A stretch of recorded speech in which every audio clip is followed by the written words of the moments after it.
Ang bisyo mao'y dakong hagit sa bagong henerasyon.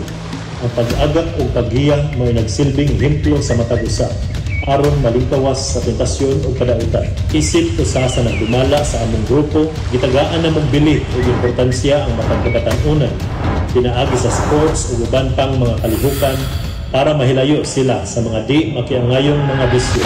Kaya ang kinabuhi o sara dapat higugmao o gampingan. Ang kabatan-unan, ang paglaom sa tanan. Tara na, magsadsad sa kadaugan na kita.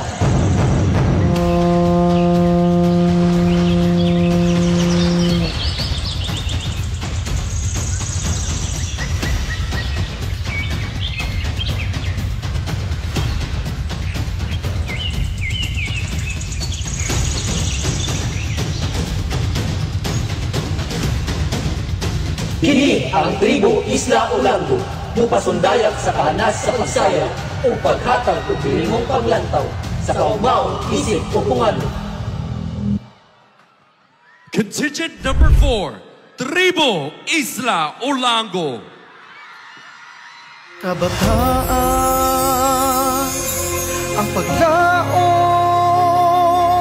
kabataan, among gahon.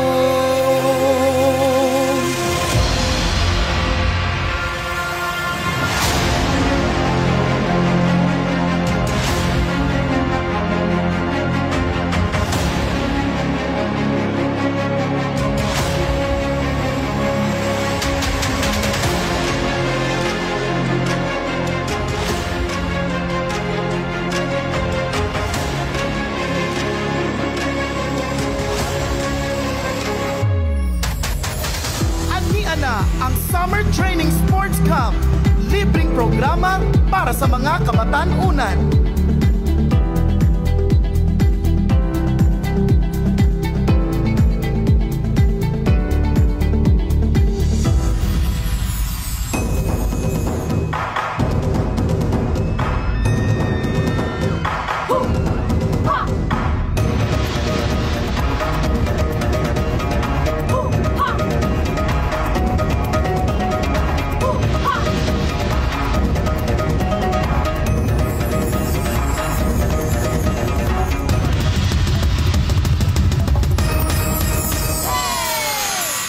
Padayon ang atong paningkamot nga mahilayo ang mga kabataan gikan sa di makiangayong mga bisyo.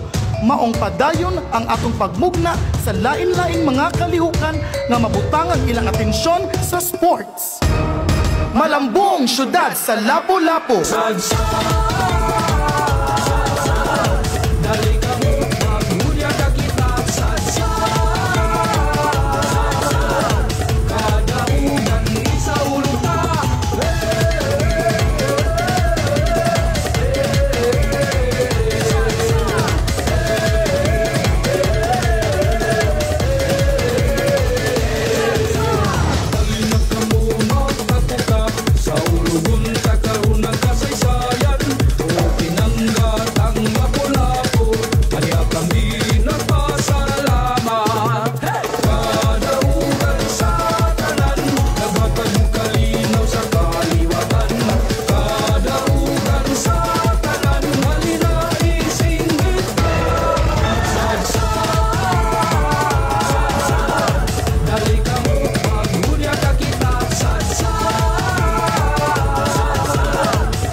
City Arnes Tournament 2025. Special thanks to City Sports Commissioner and Mayor Junard Ahong Chad. Strengthen and nurturing dreams of the youth. Because in the heart of every young person lies the potential for